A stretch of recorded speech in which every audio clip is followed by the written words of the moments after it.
पूज्य महाराज जी, आपके सत्संग में आपके द्वारा सुना है, तेरे भावे जो करे भलो बुरो संसार, नारायण तू बैठ के अपनो भुवन बुहार।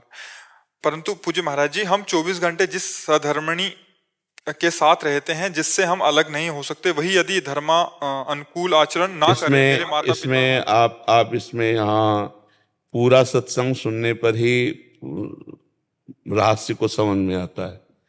अब जैसे ये कहा, तेरे भावे जो करे भलो बुरो संसार, नारायण तू बैठ के अपनो भवन।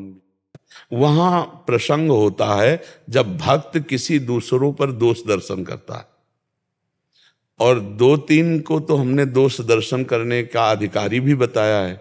जैसे गुरु अपने शिष्य के दोष दर्शन करेगा तभी तो उसको ठीक कर पाएगा, पिता अपने पुत्र के दोष दर्शन करेगा तभी तो उसका सुधार कर सकता है। तो इसी तरह पति अपनी पत्नी या पत्नी अपने पति के भीतर, दोनों एक सहधर्मिणी है।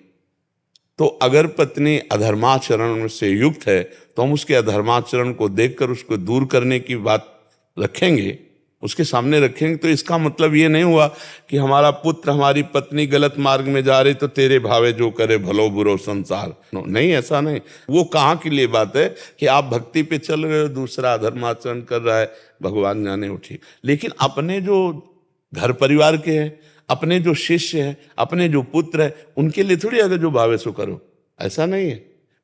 मान लो राजा है तो वो प्रजा पर दोष दर्शन करके उसे शासन में रख सकता है, पिता है तो परिवार को सुव्यवस्थित रखने के लिए आवश्यक है ये देखना कि कौन किस मार्ग में जा रहा है, कौन कैसे आचरण कर रहा है।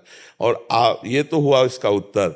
और आपकी जो समस्या है लाखों की समस्या है, और उसका कारण वही जो हम प्रायः कहते रहते हैं, जो गर्लफ्रेंड बॉयफ्रेंड चला है ना, ये बहुत जीवन बर्बाद करने वाला है। हमने स्पष्ट कहा है कि जैसे आज जो चला है कि 4 दिन 10 दिन इससे व्यवहार रहा और फिर वो एक शब्द चला ब्रेकअप, फिर नया बॉयफ्रेंड नई गर्लफ्रेंड, ब्रेकअप, फिर ये है क्या? अब जब उस बच्चे का बच्ची से ब्याह होगा किसी, तो एक जैसे रह पाएंगे क्या? वो पति पत्नी की तरह रह पाएंगे क्या? नहीं, 10-15 दिन में वो फिर बदलेंगे। अगर जब बात खुल गई तो तलाक हो जाएगी, न बात नहीं खुली तो अगर दोनों अपने मौजल में हो तो फिर आप अपने मार्ग चलो, आप अपने। जिसने ब्रह्मचर्य का जीवन में पालन नहीं किया, वो एक पतिव्रत कैसे रह सकती है? या भाई सुधार हो जाए पवित्र हृदय की कि मुझसे गलती हुई और आजीवन अपने पति के सेवन, तो ऐसा हो सकता है। जो कई बच्चियों से गलत संबंध रखता है वो एक पत्नी व्रत कैसे रह सकता है? वो एक जगह नहीं चल पाएगा। आप देख लो, जहाँ आँख खोल के देखो तो कैसा वातावरण बनता चला जा रहा है। पति अपनी लाइन, पत्नी अपनी लाइन। मतलब हमारा जो सनातन धर्म और हमारा जो गृहस्थ धर्म तो बड़ा पवित्र धर्म था।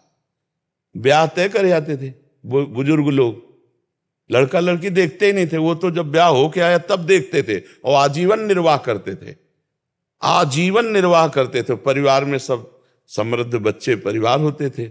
अब तो क्या देख के क्या वो एक चला है लिव इन रिलेशन।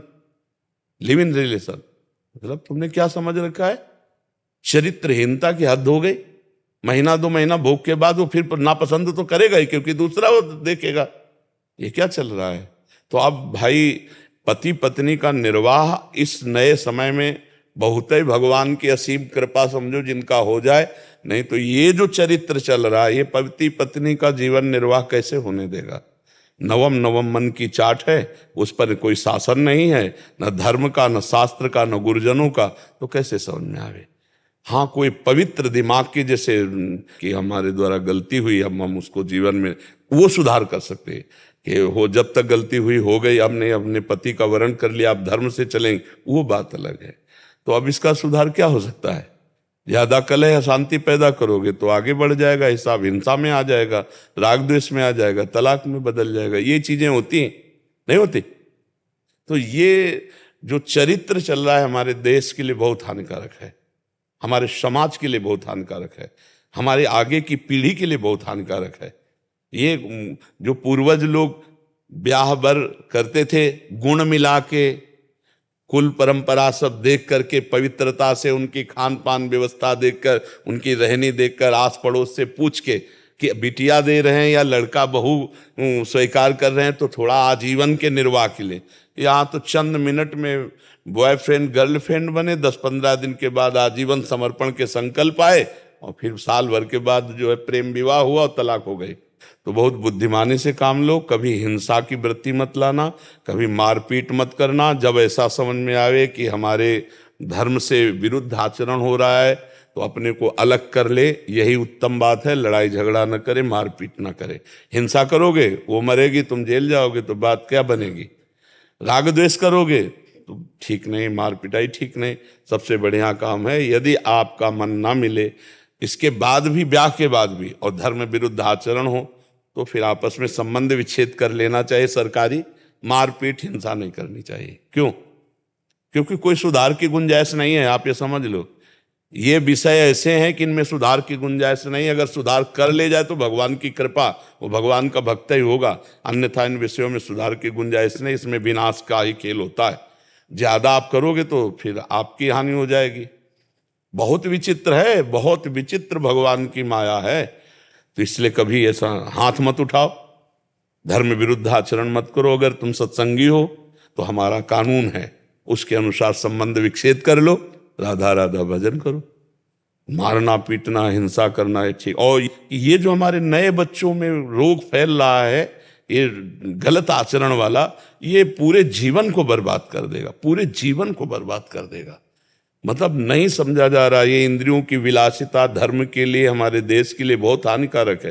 ये भारत देश है, ये धर्मात्माओं का देश है। ये ऐसा नहीं है कि यहाँ मनमानी आचरण करके, ये विदेश नहीं है। विदेशों में अलग अलग हैं, अलग अलग अपने अपने देश का। हमारा देश जो है, महाभारत में लिखा है, भारत में जन्म होना बड़े पुण्यवान का। ये गंगा यमुना का पावन देश है। यहाँ धर्म से अपने पति पे प्रेम करने वाली, अपनी पत्नी को अर्धांग पद देने वाली, ये यहाँ की पद्धति है। हमारा देश एक बहुत सात्विक शांत। कभी भारत ने किसी पर अटैक किया हो ऐसा नहीं सुना होगा। भारत पर अटैक किया तो बचाव पक्ष में भरे किया हो। हमारा देश शांति और दया प्रिय है, क्षमा प्रिय है, दूसरों को क्षमा करने वाला है। तो सबको अपने देश अपनी पद्धति के अनुसार चलना चाहिए। हमारा शास्त्र सम्मत देश है, शास्त्र के अनुसार ही हम चल सकते हैं। और शास्त्र के विरुद्ध गए तो अशांति दुख मिलेगा ही मिलेगा। बोलो वो क्या सुख है, तुम देख रहे हो हमारी अर्धांगिनी दूसरे के साथ जा रही, वो देख रहे मेरा पति है दूसरे के साथ जा रहा है। तो वही संस्कार भारत में आ रहे हैं। अपने यहाँ तो ऐसी पद्धति है नहीं, अपने यहाँ तो धर्म के अनुसार चला जाए, यही पद्धति है। शांति से कानून की व्यवस्था के अनुसार अलग हो जाए। मारना पीटना ये धर्म के अनुकूल नहीं। मारना पीटना हिंसा करना, उसमें अपनी भी जिंदगी बर्बाद करे, दूसरे की भी जिंदगी। रास्ता खोजो अपना, राधे श्याम, अलग हो जाओ। क्यों?